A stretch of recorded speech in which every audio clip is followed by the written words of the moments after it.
Have you ever wondered about the people who treat money like it's literally everything? The ones who talk about it constantly, chase it without ever seeming satisfied, who quietly judge life, theirs and everyone else's, by bank balances and status symbols. More importantly, have you ever felt even a small version of that inside yourself? That subtle thought, if I just had more, things would finally feel right. I'd be safer, I'd be respected, I'd be happy. A lot of people in the world quietly believe money is everything. They see it as pure power. They glorify it in ways they might not even admit. They treat it as the master key to fear, to loneliness, to feeling invisible or unworthy. More money equals more control, more safety, more proof you matter. Less money equals vulnerability, shame, a life half-lived. But here's where it gets heavier. For the people who feel this most intensely, the actual experience rarely matches the promise. The chase begins with real hope, a clean, bright feeling that this time, this milestone will change everything. Every small win feels electric, heart racing, chest light, a rush of, yes, this is it. Then, the money lands. A raise hits the account, a deal closes, a purchase arrives. For a moment, everything glows. But that glow doesn't stay. It fades faster than you expect. The new number becomes normal. The relief evaporates. And almost immediately, the mind whispers, okay, but now I need the next one. A quiet emptiness settles back in. Not dramatic, not loud, just there. Persistent. Like background noise you can't quite turn off. This isn't random. It's a pattern psychology has named and measured for years.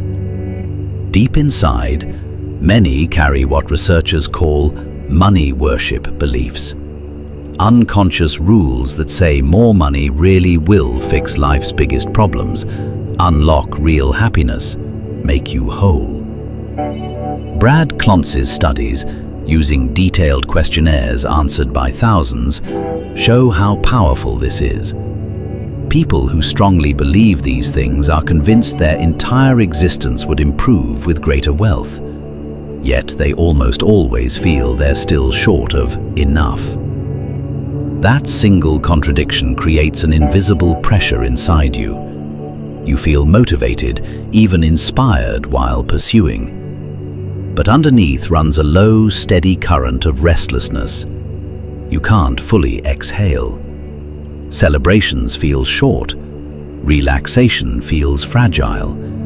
Even when the numbers look good from the outside, something inside stays tense, waiting for the next proof.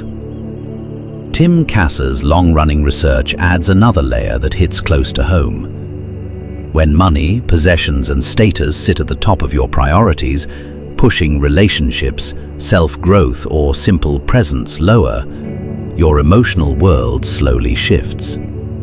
Studies that track the same people over many years find the same pattern again and again. The higher the focus on material goals, the more anxiety creeps up. The deeper low moods sink in. The less overall life feels satisfying. It's rarely a crash. It's a slow fade.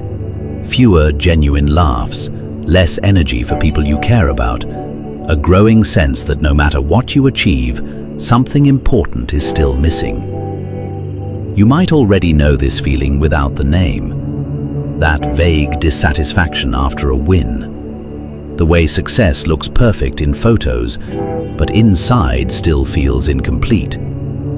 The way joy arrives, then quietly leaves again.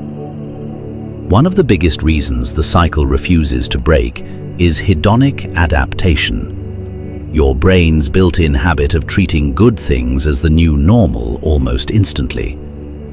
A financial jump brings a spike, excitement, pride, relief. But when money is tied to your sense of self, that spike drops quicker. The brain resets.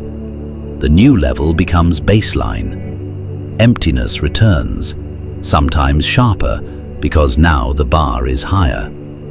It feels exhausting in the quietest way. You keep running toward a finish line that keeps moving. In between wins, anxiety fills the space. Fear of losing ground, of falling behind, of many being enough. Scrolling past other people's highlight reels only tightens the knot. Their wins look bigger, their lives shinier. Your own progress suddenly feels small. And yet, the mind keeps clinging. Why? Part of it is ancient.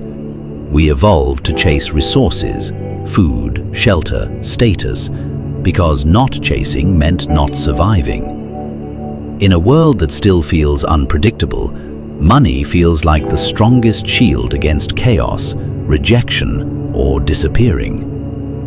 But when money becomes everything, it usually steps in to cover something softer and more painful. The need to feel secure inside, to feel worthy, to feel seen without having to prove it every day. When those inner needs feel unmet, from early scarcity, endless comparison, or a lifelong sense of not quite enough, the mind latches onto the one thing culture screams is the answer. Money becomes the substitute, the stand-in for safety, the proof you matter. The hidden cost shows up in how life feels day to day. Connections grow thinner, purpose harder to touch, simple joy rarer. You might find yourself surrounded by success, yet strangely lonely. Or notice that no achievement quite erases the quiet question, is this all there is? None of this makes anyone wrong or broken. It's deeply human. We all search for something solid to hold on to when the world feels unsteady. For many, money quietly becomes that solid thing, until the feelings themselves start whispering that it isn't quite enough. The promise is so strong: control, peace, a life that finally feels complete. But the reality psychology keeps uncovering is different. Short-lived highs, a lingering unease, a hunger that no number seems to fill. Staying with this thought doesn't fix it, but it does something powerful. It makes the feelings visible. The hope that pulls you forward, the fade that leaves you empty, the deeper longing that keeps searching. And in that clarity, a quieter question can finally surface, one that's hard to walk away from once you hear it. What are we really reaching for? And what might actually feel like enough?